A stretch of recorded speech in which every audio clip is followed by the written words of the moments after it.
Assalamualaikum warahmatullahi wabarakatuh. Perkenalkan, nama saya Muhammad Masdarul Hilmi Aufa, NIM 221101025, membahas algoritma K-. K-+ adalah sebuah algoritma untuk memilih titik pusat klaster sentroid yang lebih baik di awal proses algoritma K-+ clustering. Konsep dasarnya adalah memperbaiki pemilihan titik pusat klaster yang acak dan mengurangi kemungkinan hasil klasterisasi yang buruk. K-+ mengoptimalkan pemilihan titik awal klaster dengan cara lebih cerdas yang dapat meningkatkan hasil klasterisasi dan mengurangi waktu konvergensi.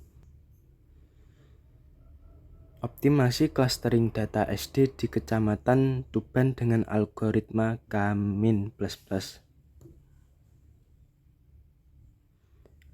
Latar belakang. Pendidikan merupakan salah satu faktor utama dalam pembangunan suatu daerah.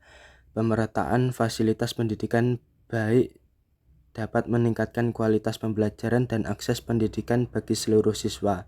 Namun dalam praktiknya, distribusi sekolah seringkali tidak merata, baik dalam jumlah siswa, ketersediaan guru, maupun fasilitas yang dimiliki.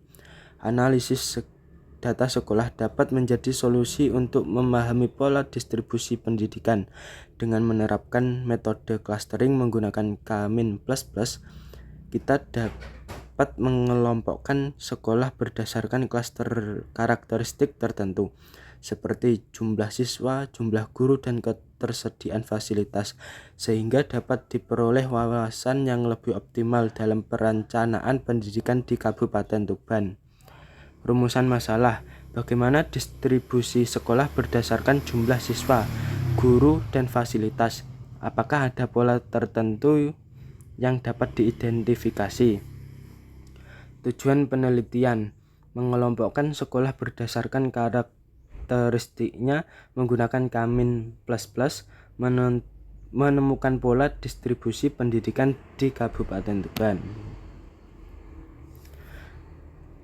Metode penelitian: dataset, sumber Dapodik, BPS, atau data simulasi. Variabel yang digunakan: jumlah siswa, jumlah guru, akreditasi sekolah A, B, C, nanti dikonversi ke angka. 4. Jumlah fasilitas pendukung, lab, perpustakaan. Alur penelitian. 1. Preprocessing data, membersihkan data, normalisasi. Sebelum menerapkan K-++, langkah pertama yang harus dilakukan adalah preprocessing data, yaitu membersihkan data dan menyiapkan data agar lebih optimal untuk clustering.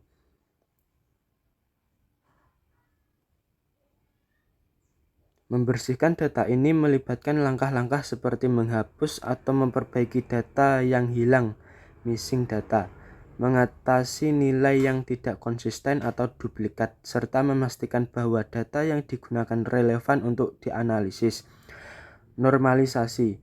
Proses normalisasi bertujuan untuk mengubah skala data agar berada dalam rentang yang sama, misalnya antara 0 dan 1.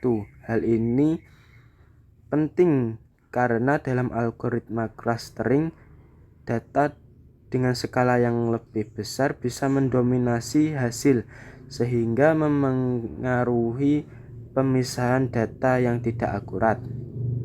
2. Menentukan jumlah klaster dengan elbow method. Sebelum melakukan clustering dengan algoritma K-++, kita harus menentukan jumlah klaster K yang optimal. Salah satu metode yang sering digunakan adalah elbow method. Elbow method bekerja dengan cara menghitung WCSS untuk berbagai nilai K, jumlah klaster.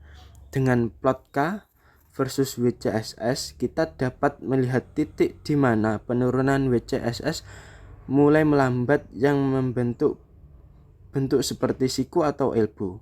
Titik ini menunjukkan jumlah klaster yang optimal. yaitu nilai K yang memberikan hasil terbaik tanpa overfitting atau underfitting. 3. Clustering menggunakan K-. Setelah menentukan jumlah cluster, langkah selanjutnya adalah melakukan clustering menggunakan K-.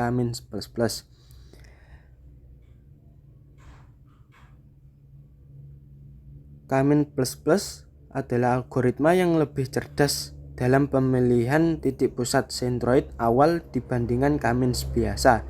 Pemilihan sentroid yang optimal ini membantu mempercepat konvergensi dan meningkatkan akurasi hasil clustering. Prosesnya meliputi pemilihan sentroid awal, pembagian data ke dalam cluster berdasarkan kedekatan dengan sentroid, serta perhitungan ulang sentroid hingga stabil. 4. Visualisasi hasil clustering dengan scatter plot atau peta GIS. Setelah proses clustering selesai, langkah berikutnya adalah visualisasi hasil clustering untuk mempermudah pemahaman dan analisis lebih lanjut. Scatter plot dapat digunakan untuk memvisualisasi data dalam 2 dimensi atau 3 dimensi dengan titik data yang dikelompokkan berdasarkan warna atau bentuk sesuai dengan cluster yang dihasilkan. Ini memudahkan untuk melihat distribusi dan pemisahan antar cluster. Peta GIS, Geographic Information System. Jika data terkait dengan lokasi geografis seperti data sekolah di Kecamatan Tuban, peta GIS bisa digunakan untuk memetakan hasil clustering. Hal ini memungkinkan untuk melihat distribusi geografis cluster dan membantu dalam perencanaan atau pengambilan keputusan berbasis lokasi.